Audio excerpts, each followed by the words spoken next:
The optional smart clicker will be demonstrated here and how you check the battery and use some of the basic functions. When you get your smart clicker, it'll have a strap attached to it. There are instructions on the back of the strap.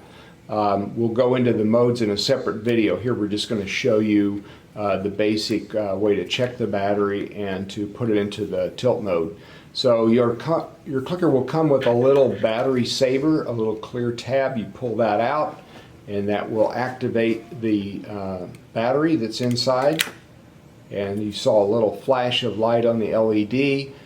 So now it should be working, but we're going to check it to make sure. So we check the battery by putting it into tilt mode. We do that because the light will come on momentarily when you do that. There are two buttons. The one on when you're holding the clicker on your left is the bumpy button, has bumps on it. The one on the right is the smooth button, again the right being when you're holding it, facing it. So to put it into tilt mode and to check the battery, we're going to press and hold down on the left bumpy button, do not release, then quick press and release the right button, and you'll see the light come on. It should have kind of a yellowish or yellow-green glow to it. That tells us that the battery is working, everything is connected, the buttons are working. When you release on the bumpy button, now the light will go out, but the unit has now been put into the tilt mode. We'll demonstrate that for you by turning on the feeder, and then when we wiggle the smart clicker, it will trigger the feeder. And you can use that in a variety of ways in tilt mode. You can put it on your shoe to do hands-free work like grooming or veterinary care, or put it in a dog toy. Now, it's in tilt mode. It will remain in tilt mode until there are 3 minutes of no activity. That means if it just sits there not getting wiggled for 3 minutes, it'll go back into hibernation. To take it out of tilt mode though, you just press the right bumpy button one time and release. I'm sorry, the right smooth button, press and release, and now press again and you should get a quick single feed, and now it's just in its basic hibernate mode.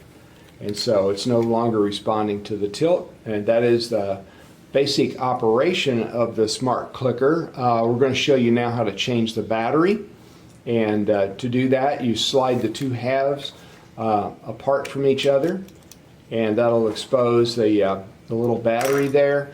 And if you'll see the hooks on that cover that was just removed, you can use those to push the battery out. So if you push the battery, you can get it far enough out, you can grab it with your fingers and pull it the rest of the way out. Now notice how the polarity is on the battery. These are CR2032 batteries, extremely common. Most stores carry those. They're very, very common battery used in a lot of key fobs.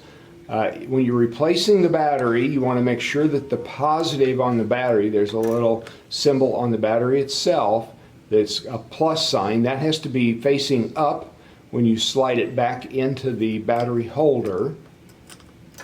And if the feeder's turned on, you may get a little trigger of the feeder while you're doing that. Now the battery's in place, and you can put it back together by sliding the two halves together.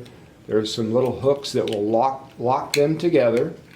And now, just to make sure, once you've got it all assembled again, press that right smooth button and you should get a treat from the feeder. Okay, now you've got a fresh battery. These batteries last about 2.5 to 3 weeks, even while it's in storage. So if you're not going to use the feeder, the smart clicker for a long time, we would recommend that you just take the battery out. There's a little pocket. Just go ahead and slide those halves apart. You can see a little bump down in the bottom, and that's actually a pocket you can store the battery in, so they're always together right there.